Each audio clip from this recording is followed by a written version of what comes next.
Tudo começou na cidade de Pombal, na Paraíba. Foi lá que, em 1920, nasceu nosso convidado de hoje, de Vox Populi. Em seu tempo, quem podia ir para uma universidade só tinha 3 opções: medicina, engenharia ou direito. A sua escolha recaiu sobre direito, que cursou na Universidade do Rio de Janeiro. Foi a forma que encontrou para estudar filosofia, história e ciências sociais. Mas durante o curso, teve o seu grande interesse despertado para a economia, na qual se empenhou por sua conta e risco. Terminada a faculdade, doutorou-se em economia na Universidade de Paris. Em seguida, recebeu o convite da Organização das Nações Unidas para trabalhar no Chile, junto à CEPAL. Daí por diante, construiu uma carreira respeitável dirigindo o BNDE, participando na criação da Sudene, até sendo ministro extraordinário do Planejamento no governo João Goulart. Em 1964, teve seus direitos políticos cassados com base no Ato Institucional número 1. No exílio, lecionou em universidades como Yale e Columbia, nos Estados Unidos, Cambridge, na Inglaterra, e Sorbonne, na França. Com 21 livros publicados e traduzidos em uma dezena de idiomas, já vendeu mais de 1 milhão de exemplares. Em 1979, foi anistiado e, em março de 83, elaborou um conjunto de diretrizes para a formulação de uma política econômica alternativa, que foi considerada uma das mais substanciosas contribuições para enfrentar a situação crítica que o país atravessa. Boa noite, Celso Furtado. Boa noite.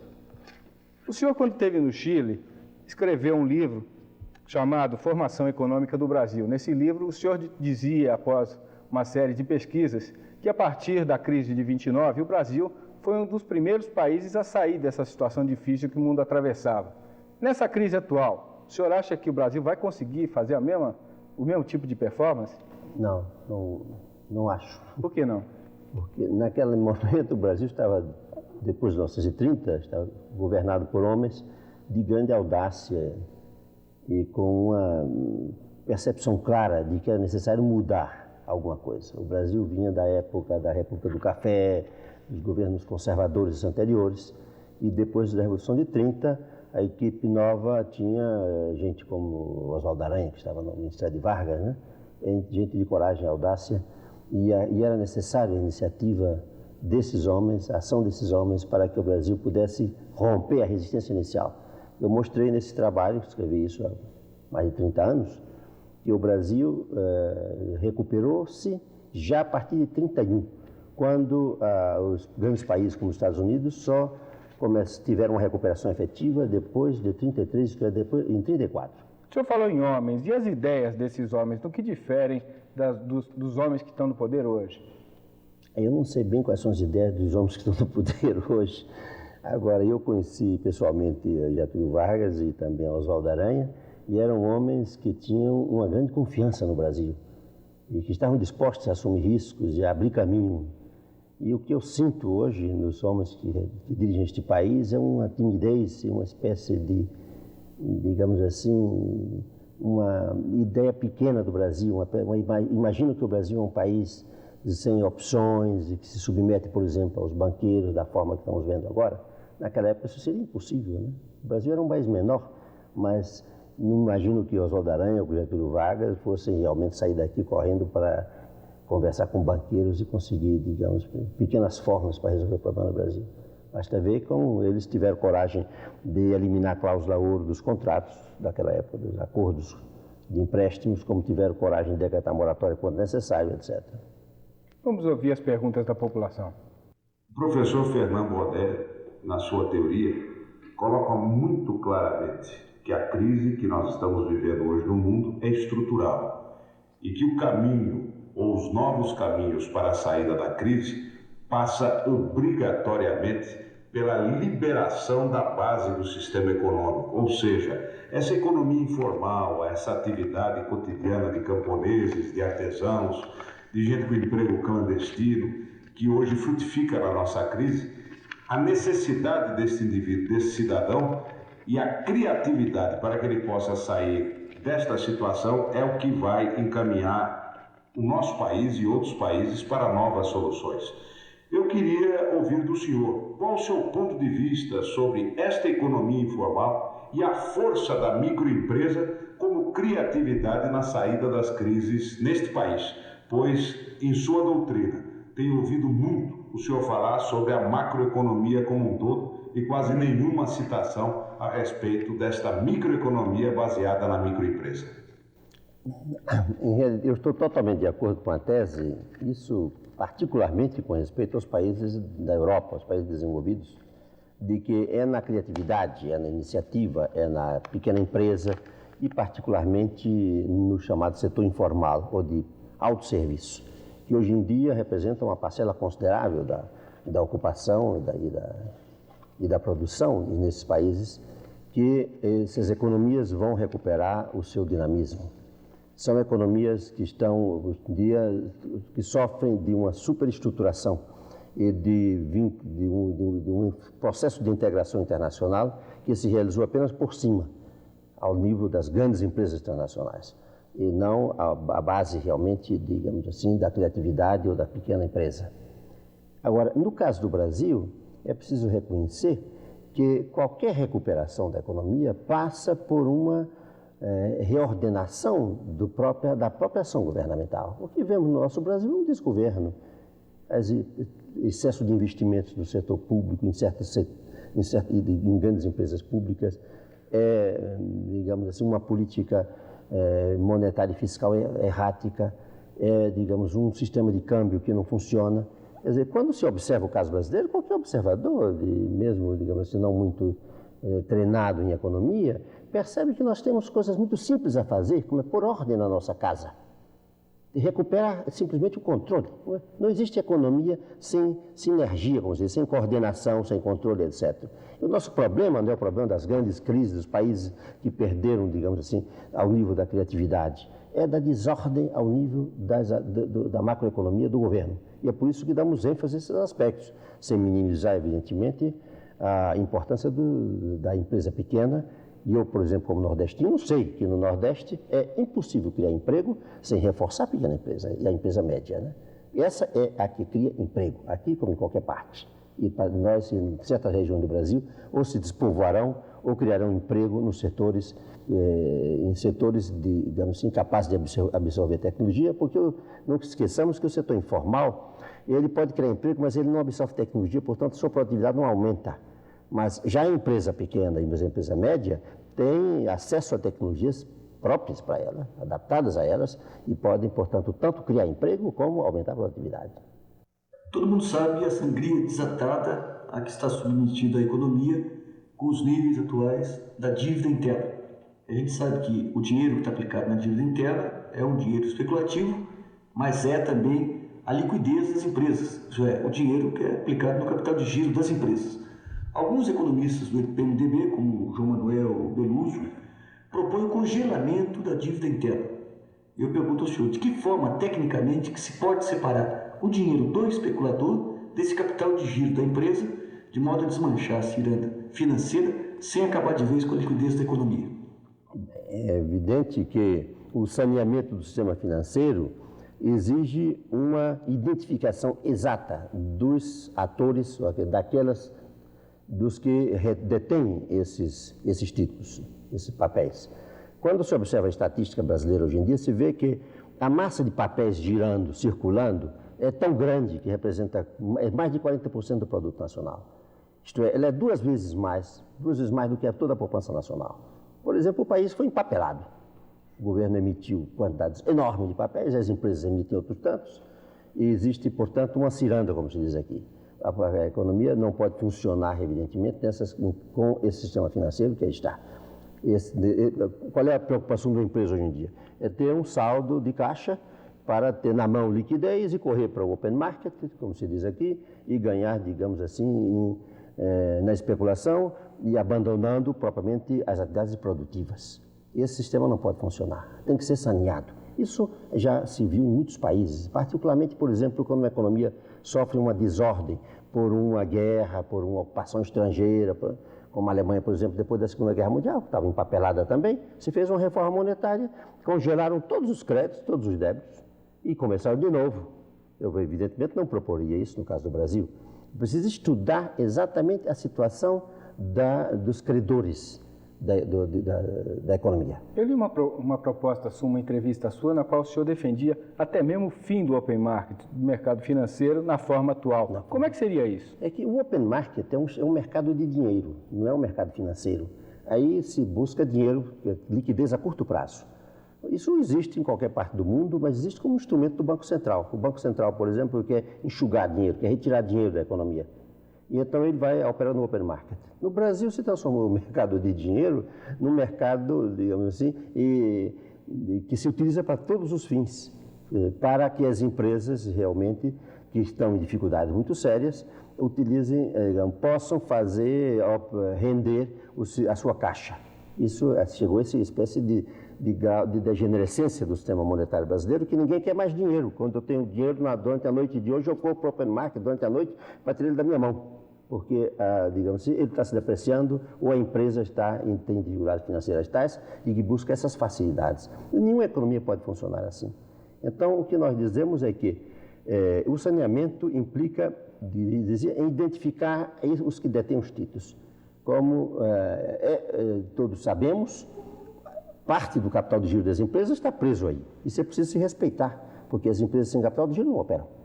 Pelo contrário, as empresas devem ter acesso ao capital de giro bancário com taxas de juros muito menores do que as atuais. Segundo, todos os fundos de garantia e as instituições sociais que vivem também hoje em dia de aplicar seus recursos aí. É preciso ter em conta isso, não se vai, evidentemente, desmantelar esse sistema de previdência social e outras instituições da nossa sociedade que estão hoje em dia vinculadas, atreladas a esse sistema de open market, esse sistema, digamos assim, esse mercado monetário. Agora, somente uma lei do Congresso Nacional poderá resolver esse problema, porque uns são credores, outros devedores. Existem, na verdade, aí vínculos contratuais definidos, na verdade, por contratos e, portanto, com direitos adquiridos. É preciso que o Congresso Nacional diga como se vai resolver esse problema e defina o montante dos recursos que a sociedade vai aplicar para converter esses títulos, para primeiro redimir parte desses títulos, né, e ir convertendo esses títulos em títulos a muito mais longo prazo. E, portanto, para ir retirar esse peso da sociedade e discriminando entre os que têm títulos apenas como operadores e especuladores, daqueles que têm títulos porque não têm outra opção para sobreviver como empresas. Trata-se, portanto, de agir com muito critério e com muita percepção dessas diferenças. Eu estou totalmente de acordo com a pergunta, de que não se pode de nenhuma maneira confundir, digamos assim, os titulares de recursos desses a curto prazo que os têm, porque a economia de alguma maneira os forçou, forçou-os aí nessa direção, de outros que vivem aí apenas para especular. Hoje no Brasil discute-se muito um sistema de reforma agrária que viesse transformar os latifúndios em latifúndios produtivos. A minha pergunta é no sentido de que, numa hora em que o Brasil depende exclusiva ou quase exclusivamente de exportações agrícolas, se esse enfoque do problema não está sendo mal encaminhado e não pode ter um reflexo muito nefasto sobre a economia agrícola nacional. Certamente um dos problemas mais complexos mas também mais urgentes do Brasil. Porque o grande problema do Brasil hoje em dia é comer, é a produção de alimentos. Em uma região como o Nordeste, o que vemos, né?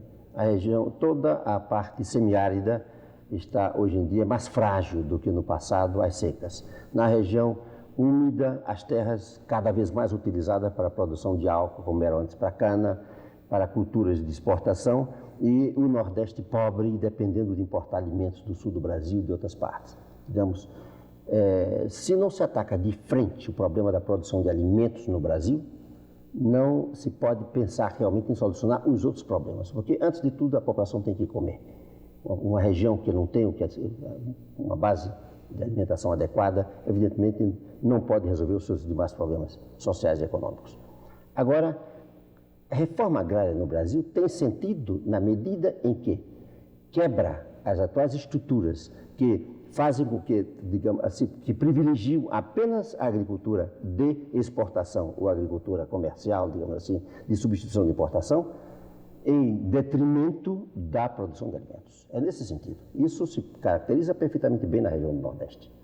Agora, com respeito ao conjunto do Brasil, a outras áreas do Brasil, onde as terras são abundantes, evidentemente que é preciso identificar o que se chama o latifúndio improdutivo. Uma coisa é o latifúndio improdutivo, que está em terras de especulação, e como se sabe, hoje em dia mesmo tem muita gente botando dinheiro em terra. Tem muita terra subutilizada no Brasil, mesmo nas regiões, mesmo no Nordeste, há muitas terras utilizadas, mesmo na região úmida do Nordeste. E esse problema foi solucionado no mundo inteiro através de uma mudança da estrutura agrária. É preciso não esquecer que não há nenhum país do mundo de agricultura avançada que não esteja baseado na propriedade pequena e média agrícola. Tomemos os Estados Unidos, que é seguramente a maior nação agrícola do mundo. Creio eu que pelo menos 40% das exportações agrícolas do mundo vem dos Estados Unidos, agricultura de maior rentabilidade, etc. Muita gente pode imaginar que, porque é altamente tecnificada, essa é uma agricultura de grandes propriedades. Não, não é verdade. A massa da agricultura norte-americana, com exceção de alguns setores muito especializados, essa está estruturada em unidades pequenas e médias.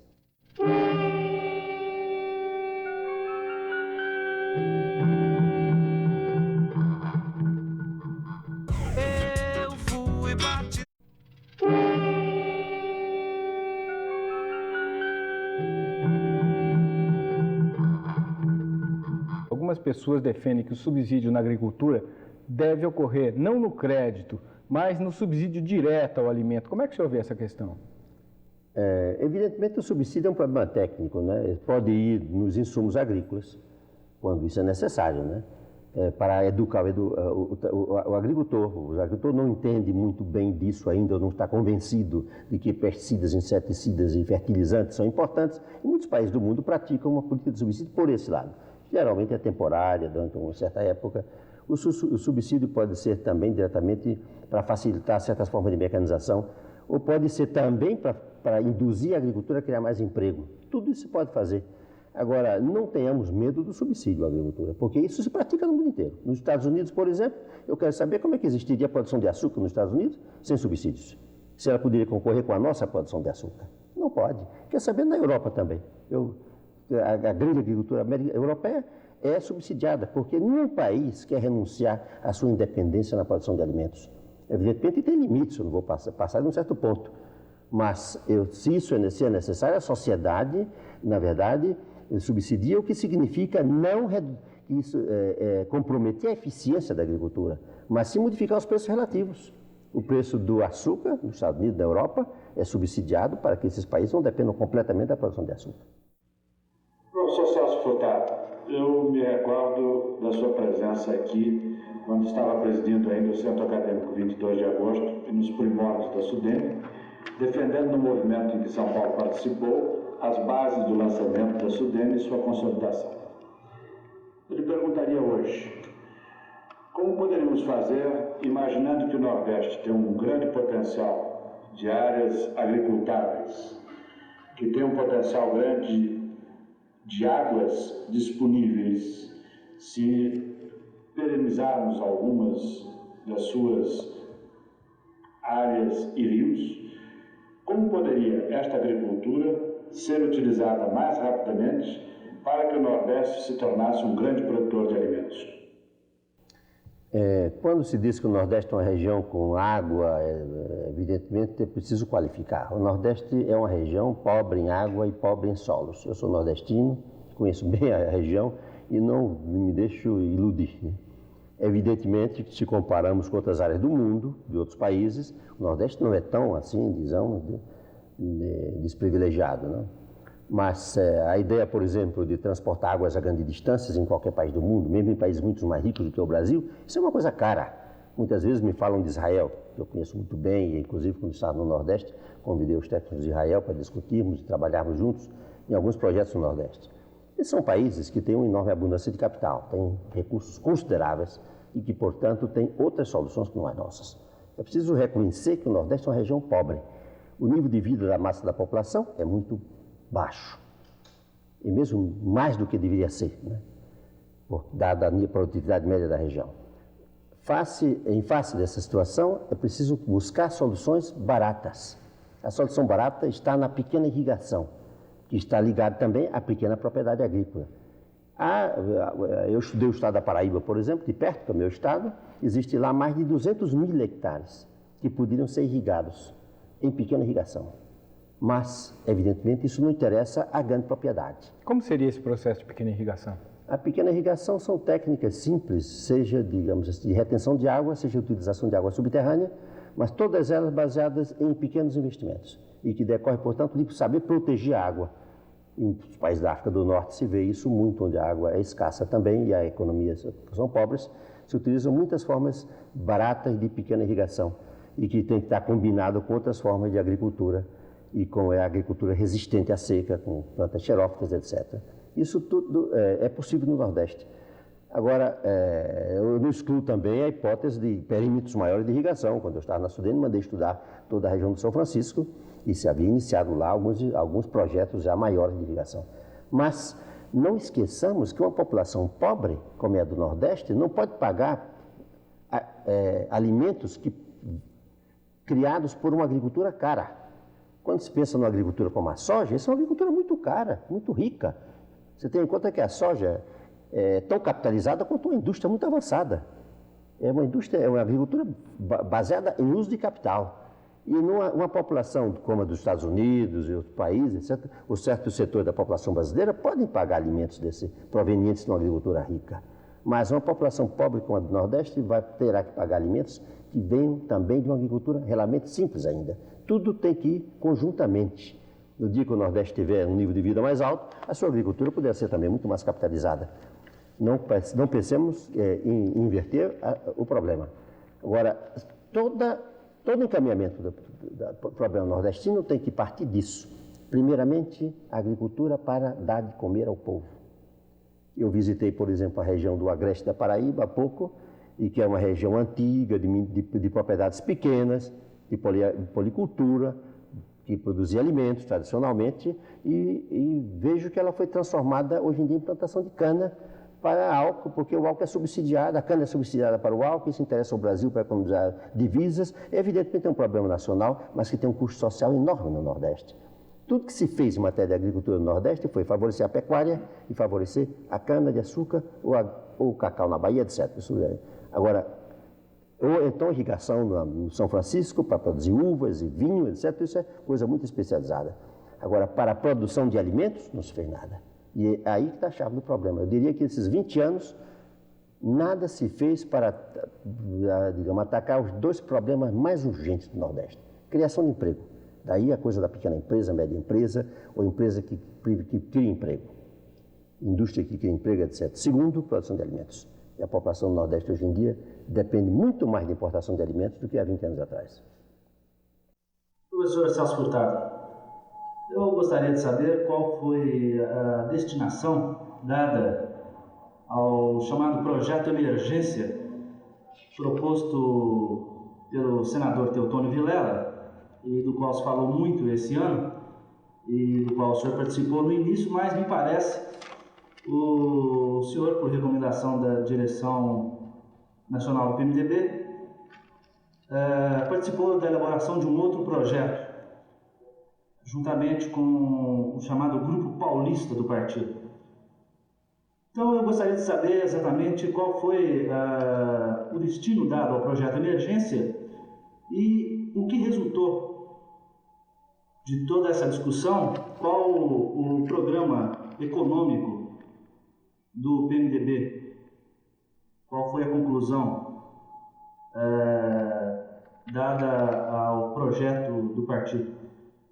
O projeto Emergência foi uma iniciativa brilhante do senador Teotônio Vilela, que se fez, aliás, assessorar, eu creio, pelo Grupo Paulista, que se fala do PMDB, e que era de um projeto essencialmente dirigido à mobilização popular, do seu temperamento, do seu homem de uma grande coragem cívica e de uma grande facilidade de comunicação, que levantou algumas grandes teses, como a tese da moratória, por exemplo, no lateral, e outras teses de mobilização popular, que no momento desempenharam uma função importante na própria evolução do debate, do diálogo político no Brasil. Em certo momento foi necessário transformar esse projeto de emergência em um projeto de caráter mais operativo, projeto que pudesse indicar o que seria efetivamente uma política de um partido que se apresenta como uma opção de poder, como é o PMDB. O PMDB, na verdade, é um partido que está se prepara para que é convocado amanhã para exercer o poder, ele tem que ter todos os meios e tem que ter para fazê-lo com absoluta, correspondendo, digamos, às expectativas da população. Portanto, era preciso ir mais longe, completá-lo, enriquecê-lo ou mesmo modificá-lo. E eu fui convocado pelo próprio senador Teotônio Vilela. Eu estava na Europa, ele me telefonou e disse: Celso, precisamos de você aqui, você venha. Chegou o momento de transformar esse programa, que foi fruto de minha inspiração, em algo muito mais, a palavra dele, muito mais técnico, muito mais convincente para aqueles que realmente lidam diretamente com os problemas econômicos do país. E quais os principais pontos alterados? Menos que alterar, se cobriu um espaço muito maior, né? As grandes teses foram as mesmas.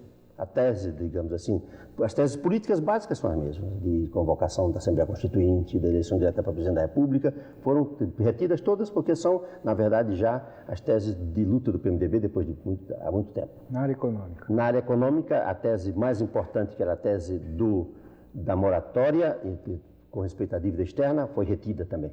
Que, aliás, quando ele preparou o projeto dele, ele me consultou também, etc. E eu fui uma das poucas pessoas que o encorajaram a defender a tese da moratória, desde o começo. Agora, com respeito para dar um exemplo do saneamento do sistema financeiro brasileiro, ele apresentava já uma fórmula que, evidentemente, simples, atrativa, que era transformar toda a dívida interna em bônus, tipo bônus de guerra, etc. Ora, esse é um problema que não se pode resolver senão por um entendimento ao mais alto nível nacional. E no programa novo do PMDB, no programa finalmente que se redigiu, se diz que cabe ao Congresso Nacional, que representa todos os aspectos da sociedade brasileira, definir as bases da conversão dessa dívida, esse saneamento. Como vamos, na verdade, limpar o país dessa papelada que aí está. Isso tem que ser objeto de um grande debate. Realmente lá damos algumas indicações gerais, como eu acabei de dizer aqui, com respeito aos quem são os que conservam esses títulos, mas não avançamos muito porque achamos que esse é um problema de entendimento a nível da sociedade e que isso não pode ser feito, digamos, mobilizando uma parte da sociedade completamente contra a outra. Foi feito, então, sem modificar o espírito, que é um saneamento a fundo do sistema financeiro, nós modificamos a forma.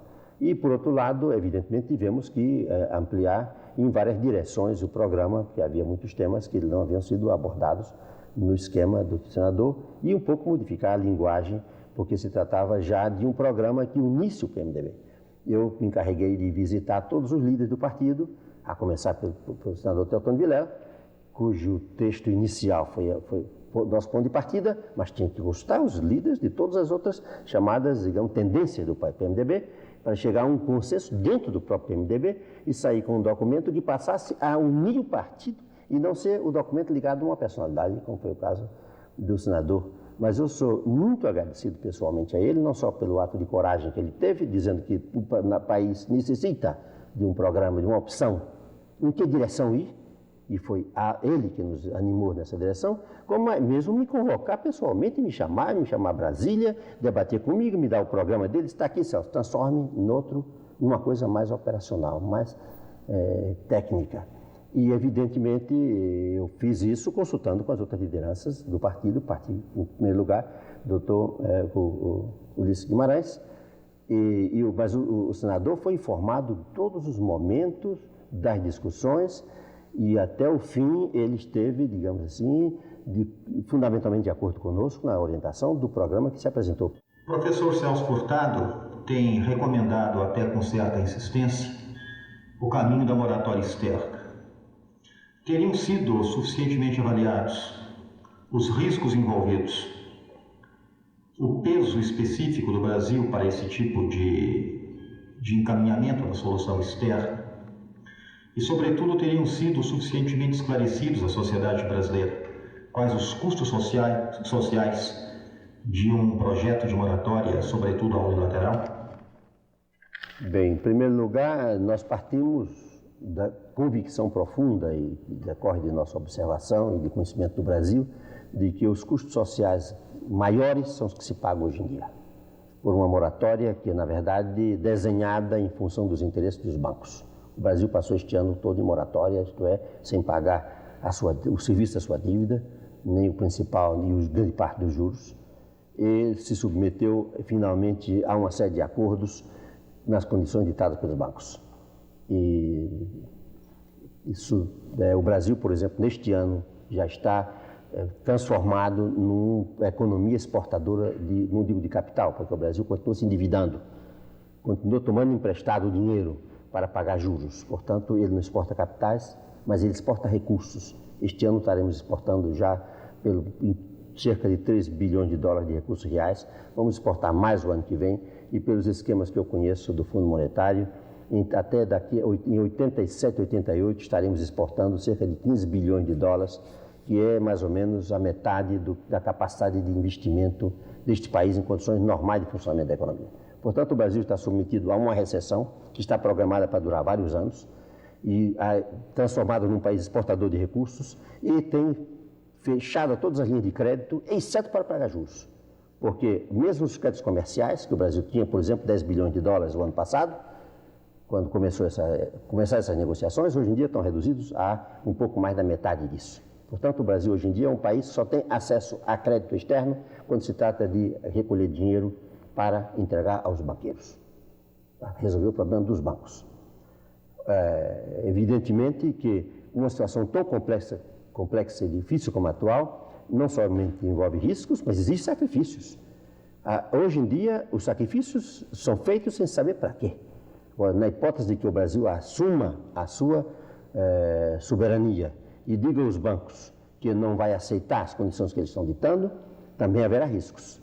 Mas neste caso nós saberemos com que objetivos os estamos assumindo.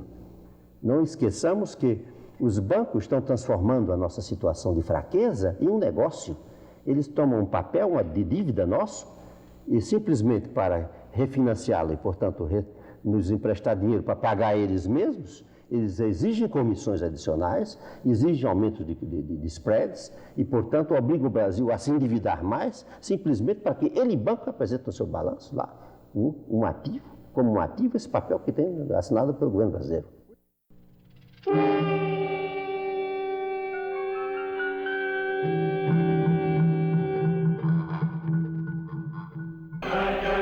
Nesta quarta,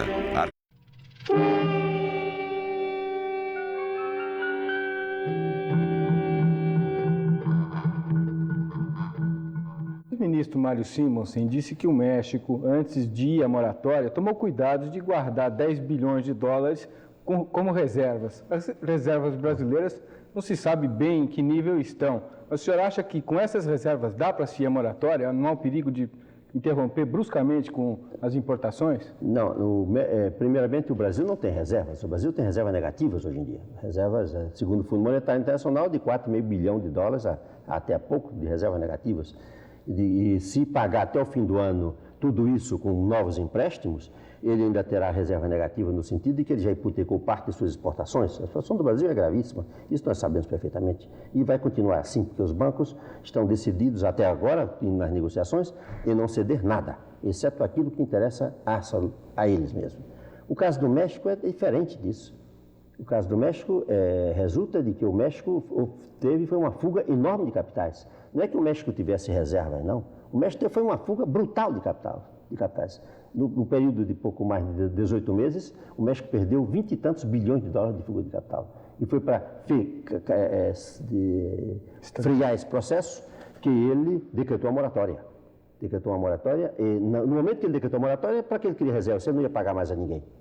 E ele exporta petróleo. O México exporta petróleo este ano 16 bilhões de dólares. O México tem moeda forte na mão. A situação dele, desse ponto de vista, é muito melhor do que a nossa.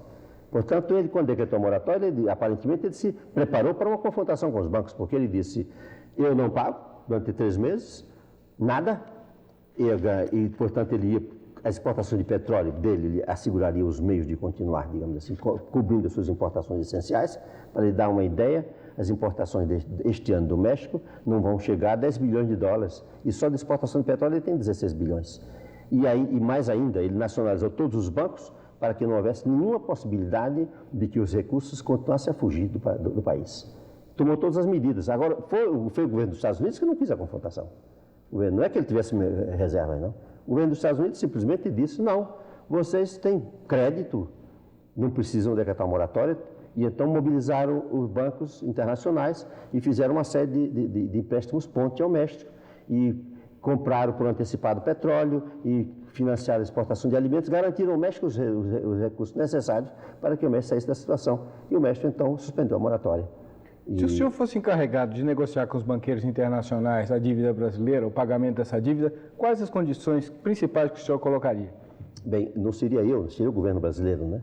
Eu estive agora na Argentina conversando com o presidente eleito e com o futuro ministro da Economia e outras personalidades lá, inclusive com o Dr. Raul Preves, com quem trabalhei muitos anos, que está encarregado de assessorar sobre a administração, sobre a negociação da dívida, a renegociação.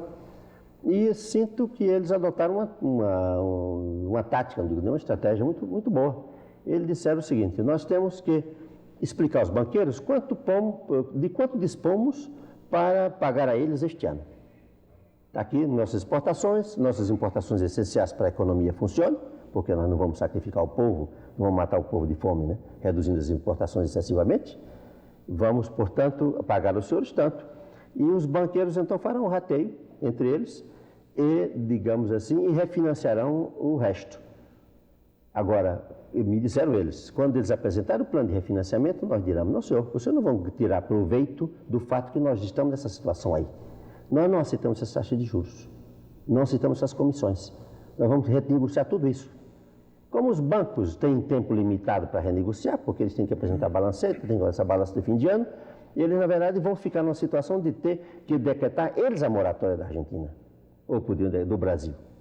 Eles não fazem, porque no dia que eles decretarem a moratória, eles perdem os ativos deles imediatamente. Isto é, esses empréstimos se evaporam, deixam de existir para eles. E são transformados, na verdade, em puro papel. E por isso é que eles se organizam de todas as maneiras para evitar a moratória. Que fizeram mesmo, no caso do país como a Polônia, que suspendeu os pagamentos e ficou em estado de default, como eles dizem nos Estados Unidos. Ficaram em estado de inadimplência, a Polônia. Não pagou simplesmente e foi deixando passar o tempo. Aí alguns bancos ficaram em situação difícil, menores, quiseram agir e disseram, vou então executar a dívida da Polônia junto aos tribunais e pedir para que se decrete a moratória do país. Quanto tempo o Brasil deveria deixar de fazer os pagamentos? Bem, se ele não tivesse assinado esses papéis que aí estão, a 31 de dezembro, a situação dos bancos era muito difícil. Porque há bancos como o Citibank, que é o maior emprestador do mundo, que tem 83% do seu capital comprometido no Brasil. Portanto, a posição deles é muito vulnerável. E é por isso que eles se mobilizam de todas as maneiras para evitar que o Brasil assuma uma atitude independente. Eles oferecem todas as formas.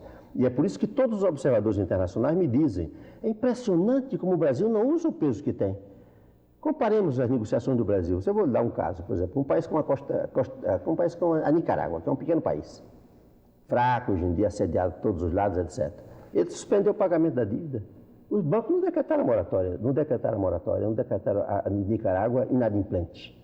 Porque não interessa aos bancos. Eles negociaram em condições muito mais favoráveis de spreads, porque a Nicarágua não pagou comissões de negociação, do que o Brasil. Agora, quando se vê um imenso devedor como o Brasil, com o poder que tem, um grande mercado, e dizer que o Brasil, por exemplo, aceitou os mais altos spreads, o Brasil chegou a aceitar no refinanciamento da sua dívida em 1981, entre juros e spreads e comissões, 24%. Qual é a economia mundial que pode funcionar pagando juros de 24% numa dívida do tamanho dessa que está? Isso tudo é evidente, os banqueiros todos dizem, é evidente que isso não pode durar muito tempo. 2, 3 anos mais, isso não pode. Agora, estão parando a economia do Brasil, com que objetivo? Apenas de resolver o problema dos bancos? Esse é o problema real que se coloca hoje em dia.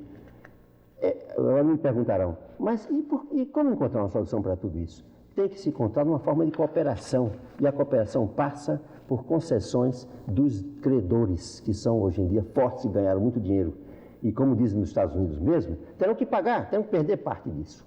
Eles já ganharam muito dinheiro. Dizem lá nos Estados Unidos, a imprensa americana todo dia diz isso, no Congresso. E de parte dos países dos países credores, né? Dos bancos centrais dos países credores. É preciso chegar a um entendimento, nova forma de cooperação, para reduzir a carga que pesa hoje em dia sobre os devedores, transformar esses papéis de forma tal que os bancos possam, digamos, apresentar os seus balanços de fim de ano, com redesconto, evidentemente com perda de parte do patrimônio, mas evidentemente sem um choque demasiadamente grande. E, finalmente, digamos assim, uma forma de cooperação. E eu espero que isso aconteça, quiçá não por iniciativa do governo do Brasil, que tem estado demasiado submisso, mas quiçá agora por iniciativa do governo da Argentina. Celso Furtado, recentemente em um programa de televisão do PMDB, o deputado Ulisses Guimarães disse que no encontro que teve com o presidente eleito da Argentina, o Raul Alfonsín, do qual o senhor também participou, o presidente eleito da Argentina anunciou que uma de suas primeiras medidas seria destinar 1% do PIB argentino para acabar com a fome do país. Eu queria saber se, no seu entender, essa seria também uma solução para o Brasil e quanto representaria 1% do nosso PIB.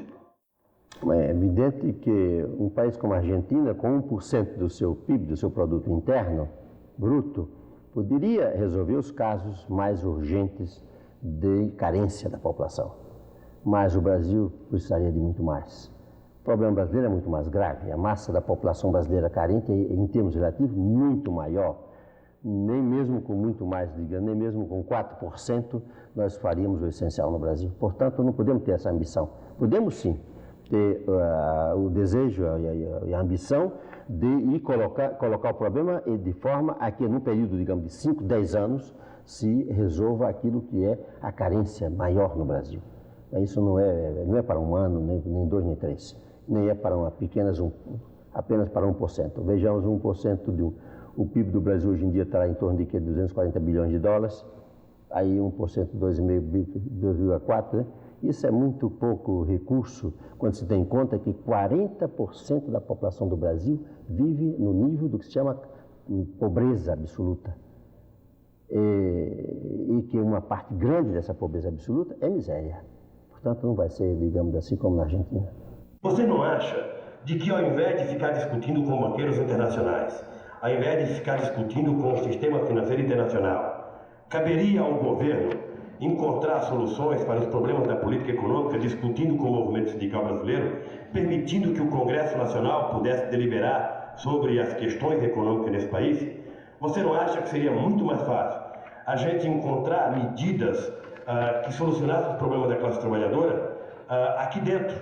E você não acha também de que é praticamente impossível qualquer saída econômica enquanto estiverem determinando a política econômica o ministro Antônio Delfim Neto e o ministro Hernani Galvez? Eu estou totalmente de acordo em que o governo brasileiro praticamente se voltou para o exterior. Os ministros estão preocupados, na verdade, com a dívida externa, vivem viajando, etc. E os problemas internos só se resolvem, só se abordam quando é em função da situação internacional. O grave no problema não é somente a dívida, é que tenhamos aceito uma tutela internacional. Hoje em dia estamos com toda a nossa política econômica já programada, em base a um contrato internacional, um contrato de governo, de co-governo, política de salários, política de fiscal, política de preços, política de subsídios, política monetária, tudo está amarrado.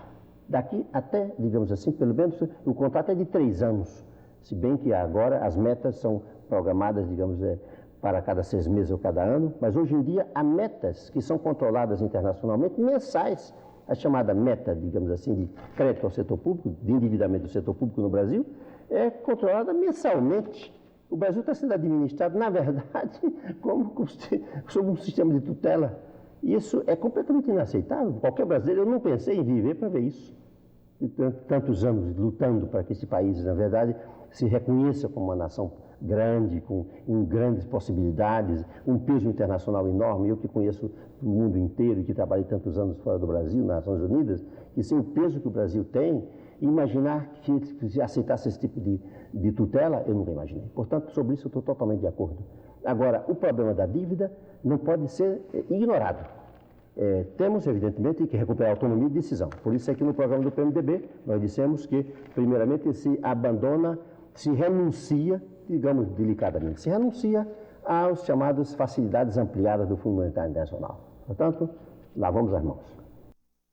Celso, você acha que dá mesmo para compatibilizar o crescimento econômico, o pagamento da dívida e todos esses problemas sociais que nós temos? Não, o pagamento da dívida, na forma em que ela foi contratada, não se pode fazer. Umas taxas de juros como as que estão não permitem nem sequer que a economia internacional funcione. Veja o seguinte, uma taxa de juros real de 12% e o comércio internacional estagnado. Isso é inviável. A economia não pode funcionar assim. Isso é completamente irracional. Pagar com o quê? Só reduzindo as importações, como estamos fazendo? Portanto, não se pode pagar essa dívida na forma como ela foi contratada. Temos que exigir prazos muito mais amplos e temos que renegociar essas taxas de juros. Não podemos pagar taxa de juros reais que seja acima de 12% ou coisa parecida. E temos que contabilizar em contas gráficas, como se diz nos bancos, etc., aquilo que não podemos pagar hoje em dia para ir para adiante. Até que a economia se revigore, que volte a crescer, que volte a exportar mais, que a economia internacional se normalize, e aí então poderemos ir amortizando parte dessa dívida. Como fizeram outros países. Houve países, por exemplo, que tiveram grandes dívidas. A Inglaterra acumulou uma imensa dívida na Segunda Guerra Mundial. Mas essa dívida, ela congelou, só pagou quando pôde, e nas condições em que pôde.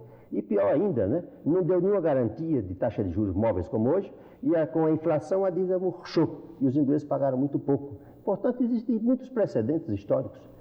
A única forma de resolver os problemas sociais é fazer a economia andar, isso sim, mas não é suficiente. Não basta que a economia ande para resolver os problemas sociais. É preciso começar com objetivos sociais e pôr a economia a andar com esse fim. Portanto, eu diria, podemos conciliar a solução dos problemas sociais com a retomada do crescimento, isso sim, mas com o pagamento da dívida só em condições totalmente distintas dessas que estão sendo adotadas hoje em dia. Dos problemas sociais, o mais sério hoje, sem dúvida, é o desemprego. Como atacar o problema? Eu diria que o problema social mais grave hoje em dia é a fome. E se continua essa política de recessão que está programada para o próximo ano, podemos ter isso em escala muito maior e ter tensões sociais muito mais graves. Eu creio que neste momento temos que estar preparados para programas de emergência face à gravidade das tensões sociais que estão aí latentes e que já estão manifestando. Agora, o problema do desemprego é um problema que só se resolve de verdade com a economia andando, porque só se resolve o problema do desemprego com investimento. Investimento significa tirar recursos da economia para poupança. Isso só se pode tirar com a economia crescendo. Se a economia não está crescendo, os impostos estão baixando, o governo não pode investir. As empresas não têm fundos para investir e está tudo parado. É o que está acontecendo aí. Em outras palavras, solucionar qualquer problema econômico com a economia parada ou andando para trás é simplesmente impossível, absurdo. Mesmo o problema da inflação. O problema da inflação grave como a do Brasil só se pode resolver se a economia estiver andando. Porque com a economia andando eu posso, na verdade, aumentar a oferta. E dentro de uma economia tão rígida, tão indexada como a nossa, sem um aumento de oferta, eu não posso absorver pressões inflacionárias. Não pode ser só com redução de demanda.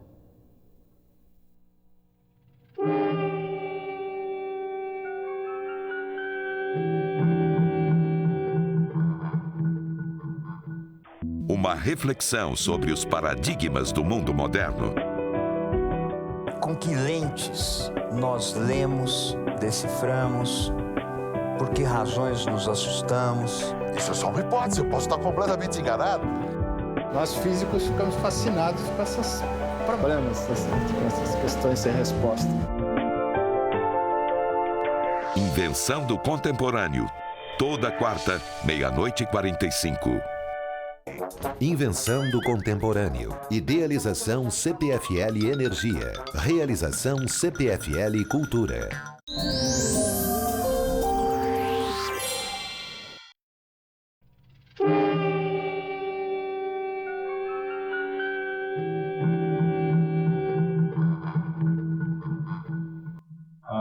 Depois que o senhor saiu do ministério, no Brasil, várias formas de tentar solucionar a crise brasileira sempre tiveram como pano de fundo mexer com salários, a redução do salário através de fórmulas que controlassem o salário nominal.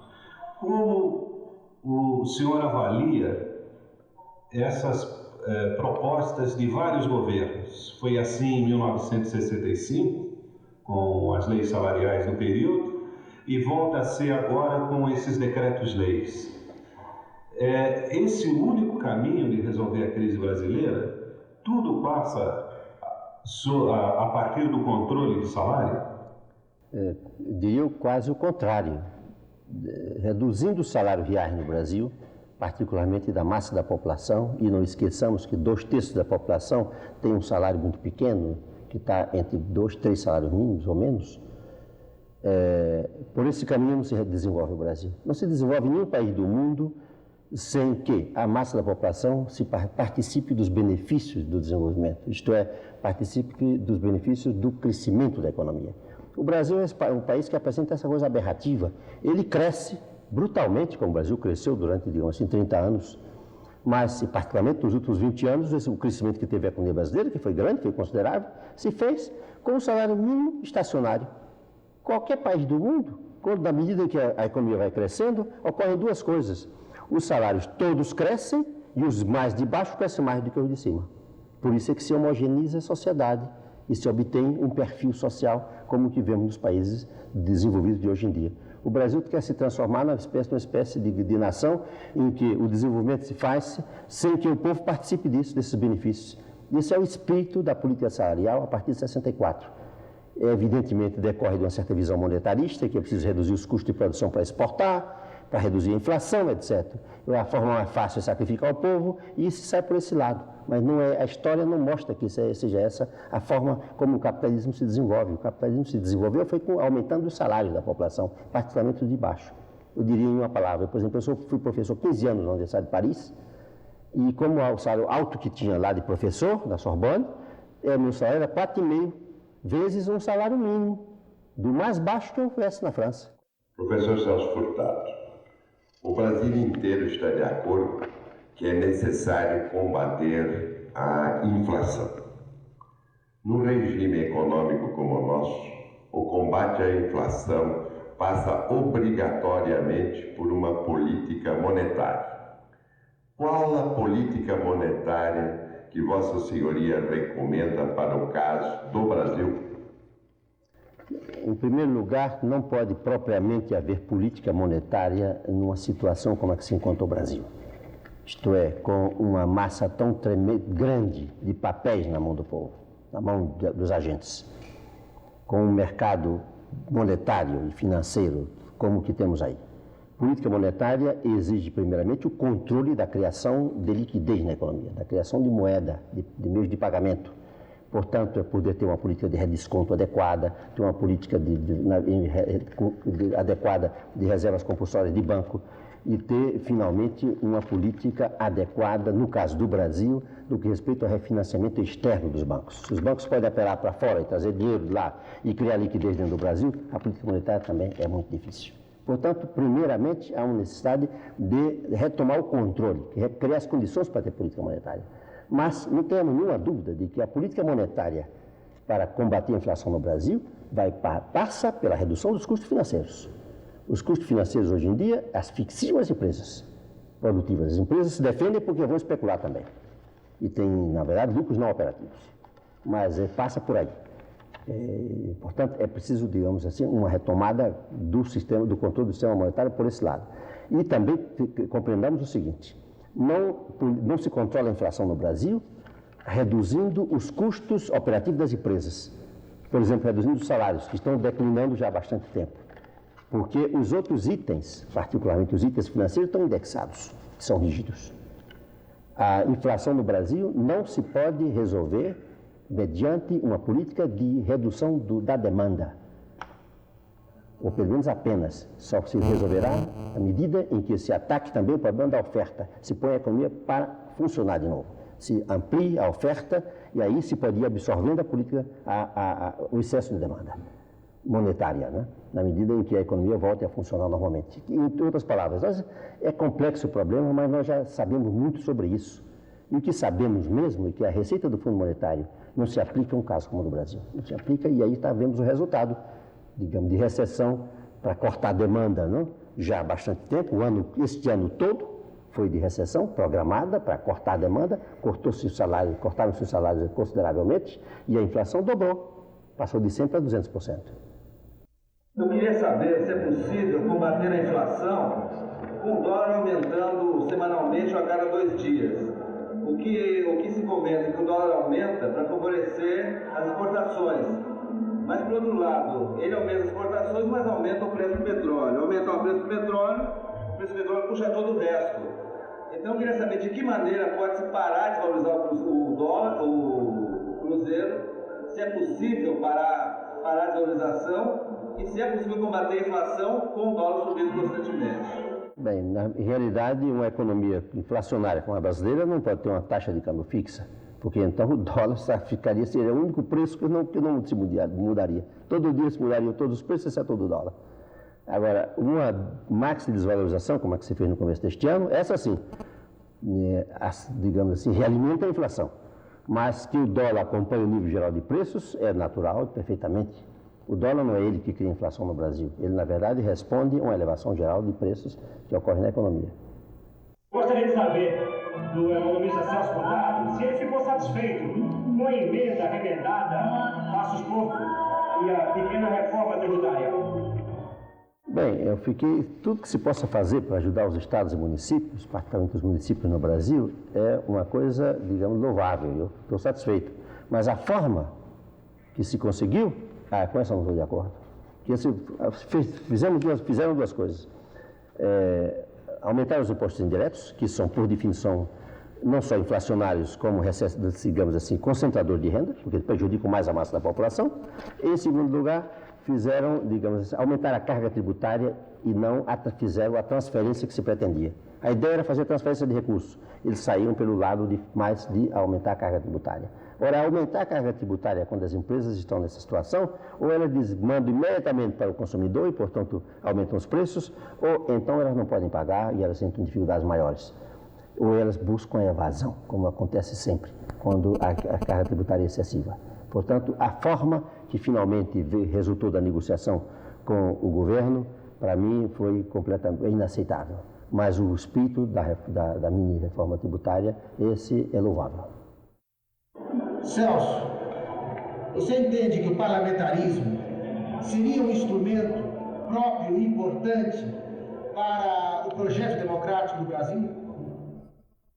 Eu considero o parlamentarismo como a forma mais avançada do regime democrático. Eu vivi em alguns países de regime parlamentar e sei que é no regime parlamentar que o povo efetivamente tem uma participação maior, né? O povo tem uma participação mais ampla na vida política. E, inclusive, a capacidade, por exemplo, de adaptação do parlamentarismo. Porque se muda a conjuntura, muda a circunstância, muda, inclusive o estado da opinião pública, o governo pode mudar como uma expressão de uma vontade política, que é aquela que está no parlamento. Isso eu acompanho há anos e sei que é. Agora, o parlamentarismo como casuísmo, isto é, para, digamos assim, evitar aquilo que é uma ansiedade hoje em dia de todo o povo brasileiro, que é eleger o presidente da República, que é realmente ter um governo pleno, digamos, plenamente legítimo no Brasil, esse já é menos aceitável. E, por último, não se pode desconhecer que o Brasil é um país com longa tradição de um governo com grandes poderes concentrados na pessoa do presidente da República. E isso vem do Império, né? Seguiu com o tipo de república que nós temos. E, portanto, passar para o parlamentarismo, quizá isso deveria resultar como uma própria evolução do sistema político. Hoje em dia nós não estamos procurando essa evolução, estamos procurando restabelecer aquilo que o Brasil já teve no passado, que é um sistema plenamente legítimo, né? Eu diria que eu faria do parlamentarismo um objetivo a mais longo prazo, que devia vir de uma evolução política brasileira, e faria da eleição direta para o presidente da República como meu objetivo imediato, para que o povo sinta que finalmente ele tem algo que ver com aquele que encarna, na verdade, a nação e que concentra a maior massa de poder, que é o presidente da República. O senhor, que foi homem do governo João Goulart, O que o senhor sentiu da experiência parlamentarista naquela época? Eu fui, inclusive, ministro do governo parlamentarista. Agora, era um parlamentarismo que, pela metade, no sentido de que ele não era plenamente reconhecido pelo país, não era, inclusive, pelo próprio presidente João Goulart, com quem eu convivia. Ele tinha uma grande preocupação em afirmar, em fazer sentir a nós, ministros, de que ele não renunciava às suas prerrogativas de presidente da República e que, portanto, o chefe do governo, na verdade, era como se fosse alguém que tivesse um auxiliar dele. Diria, o nosso parlamentarismo foi um pouco pela metade. Evidentemente, quando se pensa hoje em dia no parlamentarismo no Brasil, seria um pouco também pela metade, porque se pensa hoje em dia num regime tipo francês ou tipo Portugal, que são regimes em que o presidente da República é eleito diretamente pela população e que enfecha grande massa de poderes, particularmente no que respeita à política externa, segurança nacional, etc. É dessa forma, né? Mas a experiência da época, que sempre que me impressiona, é que o fato de que nós estávamos ligados ao parlamento, de tínhamos que prestar satisfação no sentido de explicações junto ao parlamento, aproximava muito a nós ministros do parlamento e incluso fez com que a escolha dos ministros fosse muito cuidadosa. Eu me recordo da grande preocupação do presidente João Goulart em ter um ministério de alto nível para que o parlamento reconhecesse que ele, o governo, era do mais alto nível, né? E eu creio que poucas vezes no Brasil uma seleção tão cuidadosa de ministros como na época do parlamentarismo. O senhor que foi o primeiro ministro do planejamento no Brasil, o que o senhor acha da concentração de poderes hoje na CEPLAN e a concentração essa que está nas mãos do ministro Delfim Neto, como todo mundo sabe? Sim, se bem que o ministro Delfim Neto não é propriamente o ministro do planejamento, ele é um ministro que se chamaria o ministro da Economia, como na Argentina. Na Argentina, o ministro da Economia controla todas as partes que tem que ver com a economia. É um sistema parecido que se adotou finalmente no Brasil.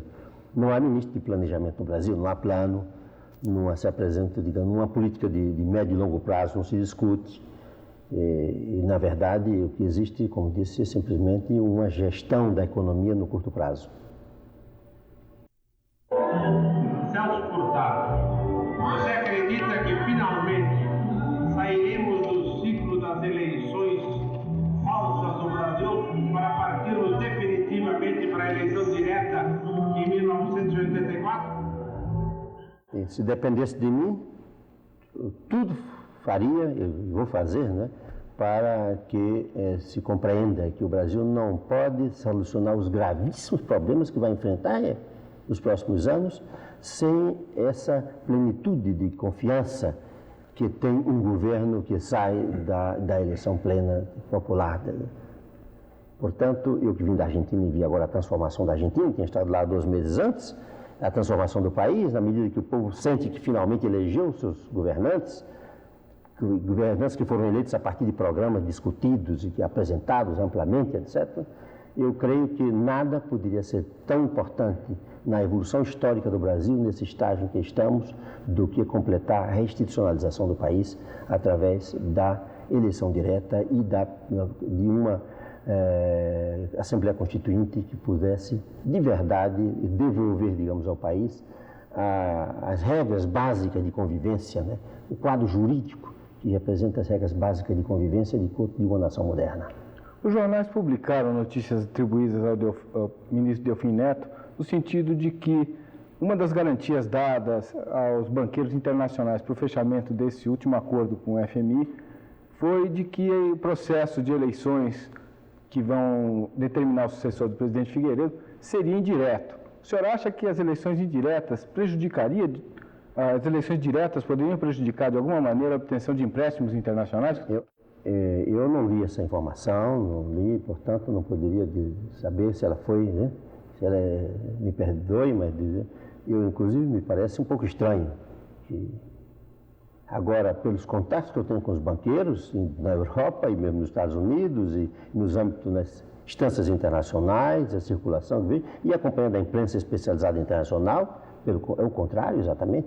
Eles, por exemplo, todos afirmam que o essencial para que o Brasil tenha com eles um diálogo franco é um governo estável. E um governo estável, ele diz, só pode ser um governo eleito.